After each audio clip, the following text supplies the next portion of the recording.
8 Beers Mgee, the Irish Bastard. Okay, B, story time. When I was younger, I had this Irish friend who joined our school when I was like 17. Dude died recently, and here's a ballad of the marvelous bastard. B average as fuck 17-year-old Britbong. Shitty public school. Some foreign guy has just joined, his family just moved here. From some city called Derry in Ireland. Moved here with his dad and his little sister. His mum died when he was younger. He gets put in my class and ends up sitting next to me. This is how I met 8 Beers Mgee, the Irish bastard.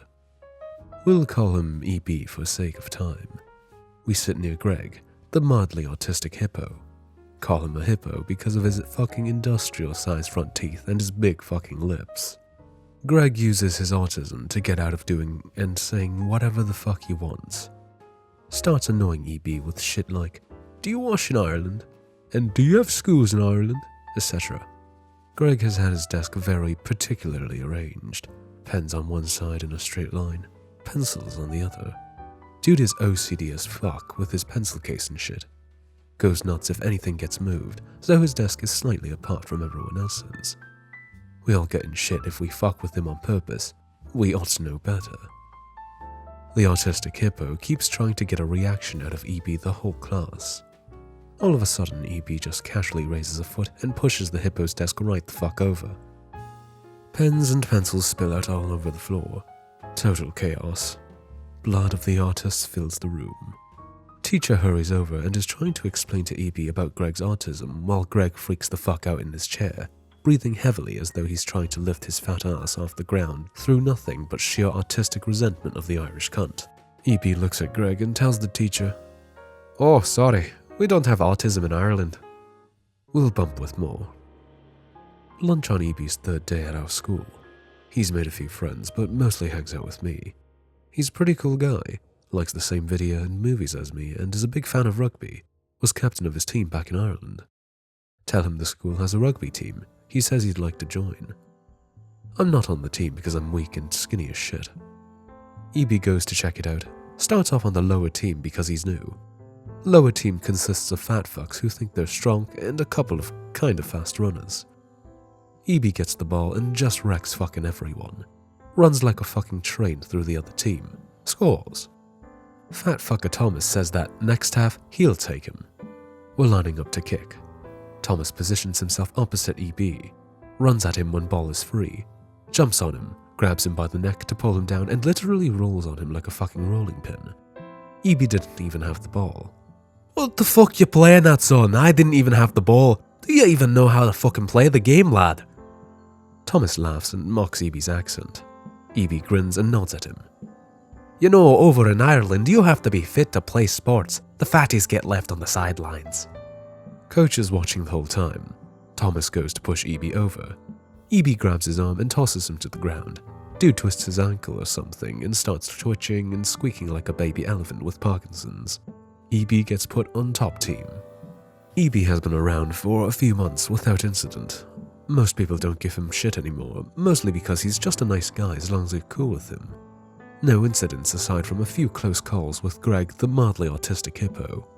Me and EB are pretty close. He's told me all this shit about how his friends back home were involved in some paramilitary shit. Apparently in Ireland, they don't have gangs. They have paramilitaries fighting between whether Northern Ireland is British or Irish. He plays it down a lot, but I can tell some shit must have happened because he always changes the subject when it gets close to home. Edgy fat Luke comes back to school. Luke has been absent for ages because of some disease or something. Him and EB never really spoke. Luke hangs around with a pack of niggas who are all apparently in a gang. He likes to pretend he's part of this gang and carries this fucking Stanley knife around that he paints red and blue for some reason. Call it the edge of privilege. One day at lunch, Luke comes up to EB and out of nowhere starts asking if his dad is alcoholic. "Nope, why?" "Oh, I thought everyone from Ireland was." Luke looks around looking for everyone to laugh. Nope.avi. "I'm guessing your mum had a fair few before you were born though, mate." "What?" "Well, fuck, I'd want a stiff sip if I had to shit out a daft bastard like yourself. Jog on." I chuckle. Oh, EB. Luke suddenly draws the edge of privilege. You want to fuck with the wrong person today, Irish boy? EB starts laughing, literally losing his shit at the sight of this little faggot in a trench coat with a Stanley knife. Lukey no likey. Fucky gon fighty. Walks up to EB and actually presses Edge of Privilege against his arm. EB grabs his wrists, takes the fabled blade from the hands of the Chosen One, tosses it over a fence and punches him straight in the face. Earns him a suspension, but he walks away laughing. Lukey the Spooky suspended for having a knife on him in school. EB starts hanging out with us outside of school. We're out getting beer. I'm with a 7 out of 10 cutie that I've had a crush on for fucking months. Her and EB get along really well, although I sort of think she only hung around with us because EB did. EB knows I like her, and Cutie knows I like her. That night when we're all drunk, me and Cutie end up fucking, leaving out my side because this is the ballad of 8 beer, not me. Spend ages talking with Cutie, establish that she apparently really likes me back. Head downstairs to see EB. Tell him, he says he's dead chuffed for me. Bro bonding beer session. EB heads up to bed. I stay down with the other guys to watch TV. Cutie was asleep when I came down. About an hour later, hear some noise and a scream from upstairs.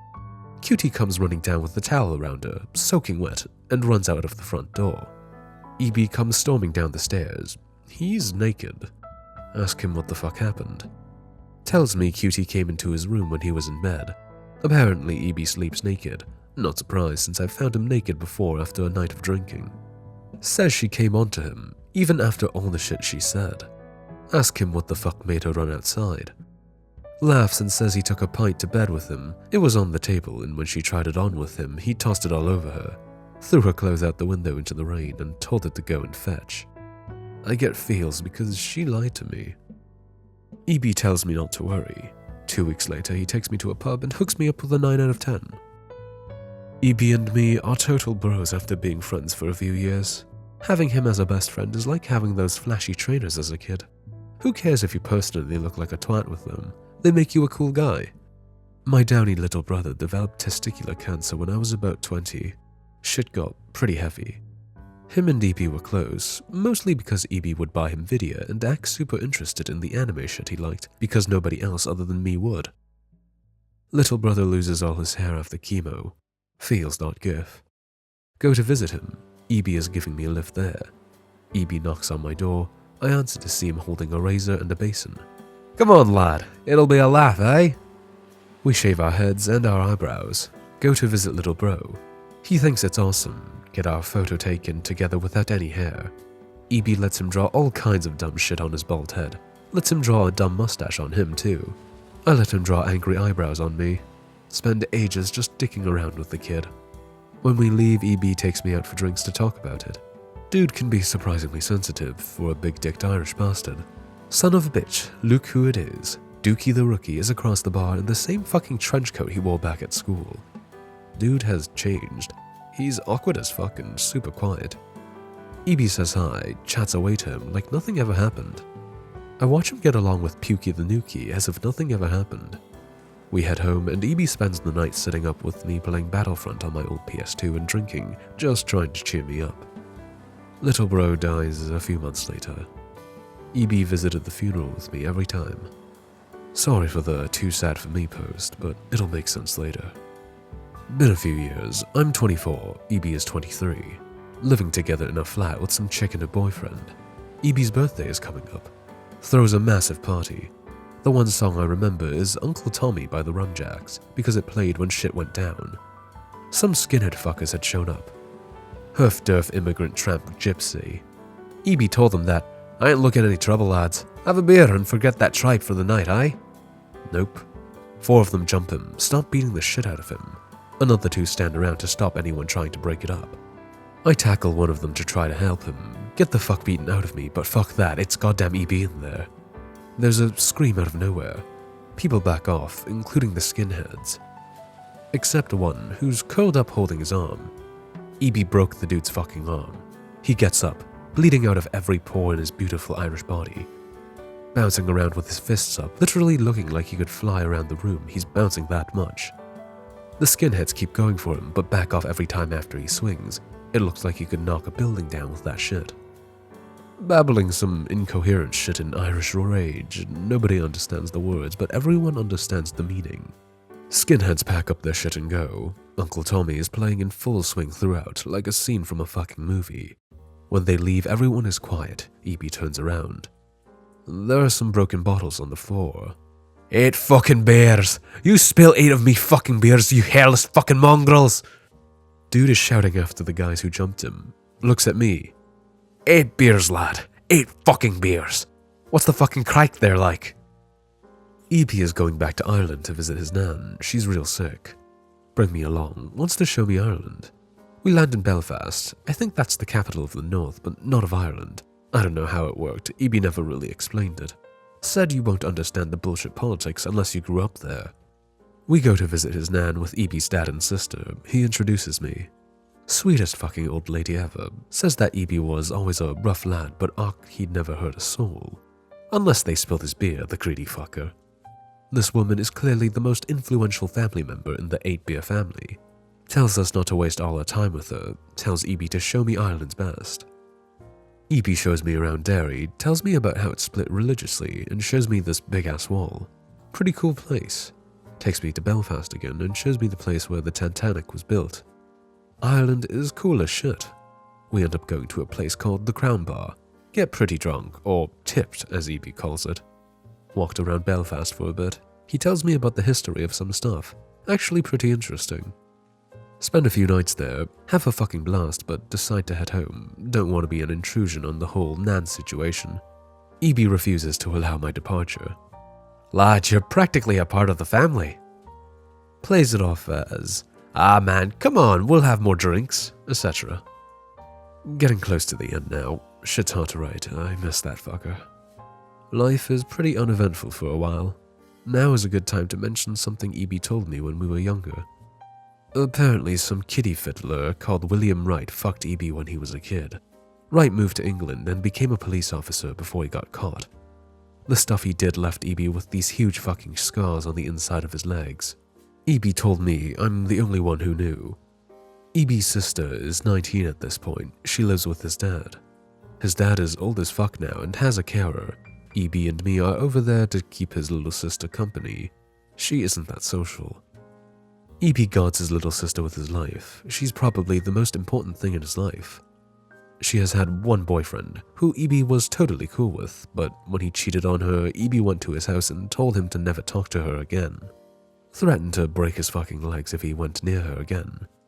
Little sis was sad, but always appreciates EB's efforts to keep her safe. EB's dad goes back to Ireland, stays in the old family home. One night, some fucking scumbag breaks into EB's sister's house and breaks a load of shit, fucks her and beats her unconscious. She is in the hospital, severely fucked up. EB spends all night there next to her, nearly gets violent when staff ask him to leave so doctors can sort some shit out. I calm him down and we wait in the hospital for a long time. EB's sister gets better, but is pretty fucked for life. Never talks, never leaves the house. She's pretty much a goddamn vegetable. EB spends all of his time off work with her, never comes out anymore, just sits in with her. We sometimes come round and drink with him, but he refuses to leave the house. One night while he's sleeping, EB's fucked up sister ODs. Left a note assuring EB that it's not his fault. That's pretty much the main subject of it. I don't get why she needed to say that, but whatever. EB is fucked up. He is a changed man. EB doesn't really talk to anyone other than me. Tells me he wasn't that close with his family back home. His dad is fucked up with grief and everything's just a mess. He doesn't want to go home because he has nothing there other than reminders, but doesn't want to stay here because of what happened. Does his best to be the usual big dick cool guy that he always was, puts on a brave face, but if you catch him on his own, he's fucking miserable. He gets in a few fights when we're out drinking. Anyone who gives him any shit gets immediately fucking annihilated. None of this lads everyone chill stuff that he used to do. One night he's drunk as fuck at my place. Dude is fighting back tears. I had it already guessed, but he starts telling me about how he blames himself for what happened to his sis. Happened to me as a lad. Should have fucking known better. Literally can't change his mind on this shit. Looks like he has himself fully convinced that this is his fault. Pulls himself together. We talk about old times, laugh a bit. Things actually seem to go back to normal for a while. He grabs a couple of beers from the fridge. "Alright, mate. Let's have one for old time's sake, eh?" Grin and a drink. He spends a good hour drinking that beer, usually takes some minutes. Sit quietly for a long time. He eventually leaves, but before he goes, he tells me that, "You've been a good mate from day one, mate. Honestly, out on a limb, I'd do fucking anything for you. Take it easy, lad." He doesn't show up to work the next day. EB doesn't reply to texts or answer his phone. I head to his apartment and have to use my spare key to his place to get in because he doesn't answer his door. Cutting past the bullshit, EB fucking hung himself the night before. He was only wearing a pair of jeans, and I noticed that there was a new addition to his family tattoo, presumably done recently. He always had a tattoo of a lily, and his sisters, dad's, and nan's names were on the stem. Below the lily, he had some roots leading down to a new name, my name. After freaking out, I called the police and an ambulance, etc. Found a note. The gist of it was that he blamed himself for not knowing to protect his sister and that he was too miserable to keep shit up. Apologizes for being a bitch. Thanks me for so many things that I don't need thanked for. Tells me he stopped by little bro's grave on his way home. He'd left a bouquet of lilies. Told me to go have a pint for him. "It's been a few months, Andy. I buy a beer for you every time. I miss you, you fucker."